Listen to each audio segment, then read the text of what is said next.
Lecture du livre de Job.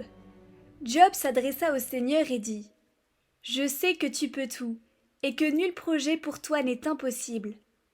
Quel est celui qui déforme tes plans sans rien y connaître ? De fait, j'ai parlé, sans les comprendre, de merveilles hors de ma portée dont je ne savais rien. C'est par ouï-dire que je te connaissais, mais maintenant mes yeux t'ont vu. C'est pourquoi je me rétracte et me repens, sur la poussière et sur la cendre. Le Seigneur bénit la nouvelle situation de Job, plus encore que l'ancienne. Job posséda 14 000 moutons et 6 000 chameaux, 1 000 paires de bœufs et 1 000 ânesses. Il eut encore 7 fils et 3 filles. Il nomma la première Colombe, la deuxième Fleur de laurier, et la troisième Ombre du regard. On ne trouvait pas dans tout le pays de femmes aussi belles que les filles de Job. Leur père leur donna une part d'héritage avec leurs frères. Après cela, Job vécut encore 140 ans, et vit ses fils et ses fils de ses fils, 4 générations. Et Job mourut âgé, rassasié de jours.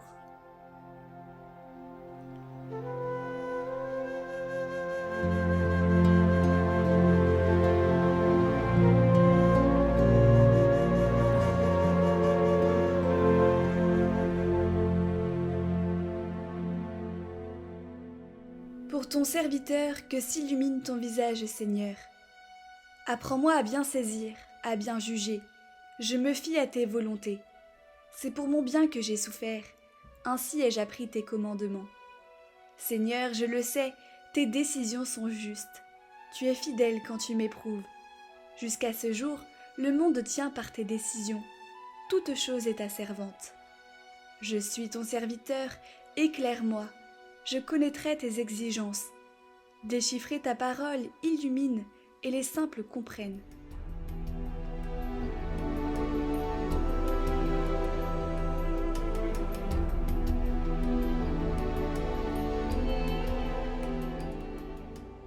Évangile de Jésus-Christ selon saint Luc. En ce temps-là, les 72 disciples que Jésus avait envoyés revinrent tout joyeux en disant : « Seigneur, même les démons nous sont soumis en ton nom. » Jésus leur dit : « Je regardais Satan tomber du ciel comme l'éclair. Voici que je vous ai donné le pouvoir d'écraser serpents et scorpions. Et sur toute la puissance de l'ennemi, absolument rien ne pourra vous nuire.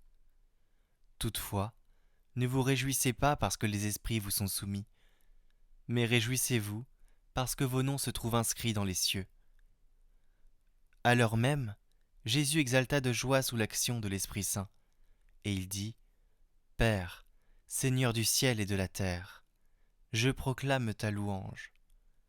Ce que tu as caché aux sages et aux savants, tu l'as révélé aux tout petits. Oui, Père, tu l'as voulu ainsi dans ta bienveillance. Tout m'a été remis par mon Père. Personne ne connaît qui est le Fils, sinon le Père.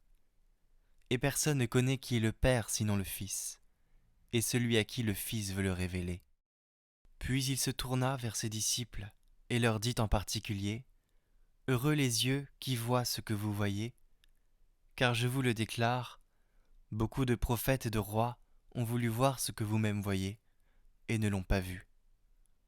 Entendre ce que vous entendez, et ne l'ont pas entendu. »